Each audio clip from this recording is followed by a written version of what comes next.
Welcome to 2+0 Cooking, and we are making single-serve diner-style hash browns today. If you've never made this absolutely delicious diner classic before, then stick around.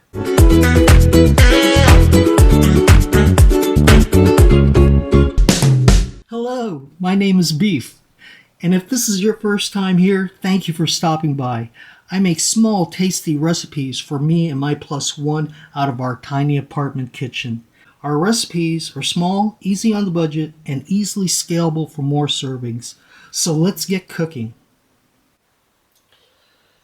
Okay, let's get this hash brown going. The first thing I need to do is clean this countertop. It's already been washed off, so we're just going to put a little bleach water on there and get this sanitized. So let's get going on with the potato. What we have here is a russet potato. It's a typical potato that everybody has. And this other one seems to be my plus one's favorite, is the red potato. Either one will work. With this potato, I'll probably end up just using half, but we will use this potato. So the first thing I need to do, and we're going to set this potato aside, and we're going to take this potato and we're going to give it a quick rinse. Okay, what you're going to need here right next is a bowl of water. So we're going to get that going and let the sink run for a little bit to make sure that it's clear of any heavy metals that may be in the piping in our apartment. So I'm going to grab a bowl. Gonna add some salt. We're gonna put about let's put about 5 dashes in there. Add water in here, and the salt and the water will keep the potatoes from oxidizing.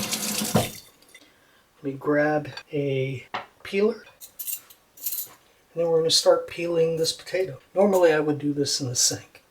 I don't want to make you sit here and wait for me to peel this potato, so I'll cut away and then we'll come back when it's done. And we are going to cut it up. And like I said, we're just going to use half. So let me do this. I'll put this other half in here. Then I'm going to go ahead and begin slicing. And I'm just using a regular steak knife. No special tools here. And you want to cut it as thin as a wooden matchstick. If you get a little smaller, don't worry about it. It's actually better to be a little bit smaller than a little thicker. Okay, here, now we're going to start slicing it up. Now again, you still want to cut it into pieces that are about the size of a matchstick. So I'm going to go ahead and cut these up. I'm going to put them in the water right away, because as soon as you cut them, they're going to want to start oxidizing. So we're just going to let this soak in here just a little bit. Try to get all that starch out. And then what we're going to do next is we're going to rinse it. And we're going to rinse these potatoes. Move this to the side. We're going to rinse these potatoes until the water is clear. So I'm going to put this back in so it doesn't oxidize. And I'm going to go ahead and rinse both off at the same time. I've rinsed the potatoes as well as I could, and the water came clear, so I'm pretty much done. I'm going to grab a paper towel, and I'm going to put a paper towel on this plate here, and we're going to put the potatoes on the paper towel. This is an important step when making hash browns, is that you want the potatoes as dry as possible. If your potatoes are frozen, as if you bought pre-packaged potatoes, you still want to go through this process of letting the potato come down to room temperature and getting the moisture off of it as well as you can. But this is going to sit here while I warm up the stove. So I'm going to go ahead, I'm going to turn it up to about a little over 1/4 power on our electric stove. What am I going to do with this potato? Because you know what, I've got some ideas for this potato. And I may make French fries with it. We could go ahead and slice it up now. And then the rest of the video for this French fry will be on another video. So I hope you guys come back and watch this video, the complete video. What we're going to do is we're going to cut it up into the size of a number 2 pencil. It's close to the size that McDonald's uses. Thickness has everything to do with making really good French fries. So we're going to toss that back in the water. Continue on with this. Now if it's a little bit smaller, it's okay. They can come out a little bit more crunchier. But if you make them too big, they just don't crisp up. See, like this piece, this is going to be problematic. I'm going to have to cut this in half and make it smaller. Because smaller is better. Never heard anybody say that, but for French fries, it's usually the deal. Okay, I rinsed off the potatoes until the water is clear. And what I'm going to do now is I am going to add some more salt. 4 more dashes, maybe, well, let's go like 6 dashes. For the secret ingredient, sugar. I'm going to put about, let's say about 4 dashes, maybe 5. There we go. Damn, that was like, that was probably about a half a teaspoon that just went in there. That'll be fine. Give it a good stir around. So what we're going to do with this is I'm going to go ahead and put saran wrap, and then I'm going to put it in the fridge. I'll continue with this on the next video, and it's what it's called, salt and sugar brine. The pan was not hot enough, so I had to let it warm up. And a good idea to do is, while you're warming up your pan, and if it isn't coming up to temperature, or if you're making multiple batches of hash browns, leave your hash browns near the stove. It'll help them dry out even more. It might be a little bit odd, all this tinfoil here, but basically we live in an apartment, and when you live in an apartment, you get the kitchen that you can afford that comes with the apartment. I cook here all the time, I clean all the time, and after a while the paint started coming off of the stove itself, and by cleaning the walls, I was just actually rubbing the paint off the walls themselves. So after I got it as clean as I could, I went ahead and put tinfoil up and taped it with painter's tape. You know, you make do with what you got. Now I'm going to have salt, pepper, butter, and a little canola oil. I've got my tools, a spatula, and a knife. And oh, I love this thing. It took me forever to find this, but I finally did. It works great on small pans.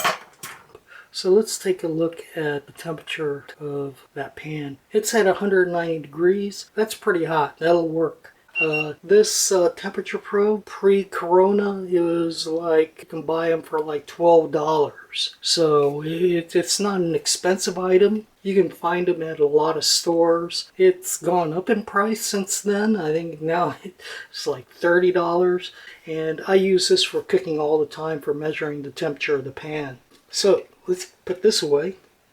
The first thing that we're going to do, so let's add a teaspoon, maybe a little bit more of canola oil. And then what we're going to do here is we're going to add just a dab of butter. The thing you want to keep an eye on is this butter will burn fast. So as soon as this butter goes in, I'm going to put the potatoes in right away. And the next thing we're going to do is we're going to put a lid on it, this lid. That way we can steam the potato. That is the plan. We are going to steam the potatoes in the oil, and then we're going to flip it over and steam it again. So this is about a tablespoon. Probably a little bit less. Let's get that potato in there. Stir it around real quick. You can see it's already browning. Let's get the potato in there right away. So what we're going to do is just like bunch it up together.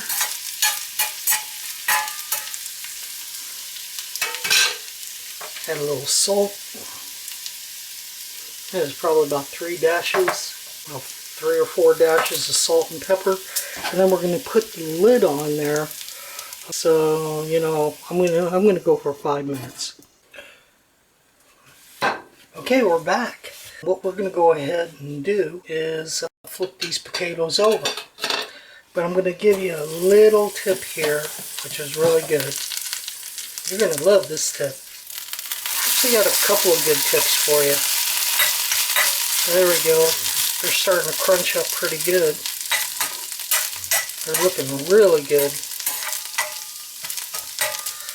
Now you can do one of two things at this point. One of the things that you can do is put the lid back on for another, I'm thinking 3 to 5 minutes, and these bad boys are going to be done. Or you can do like what they do in some places, is that use a pan like this. And then just give her a good press down. Now you can do that with your spatula.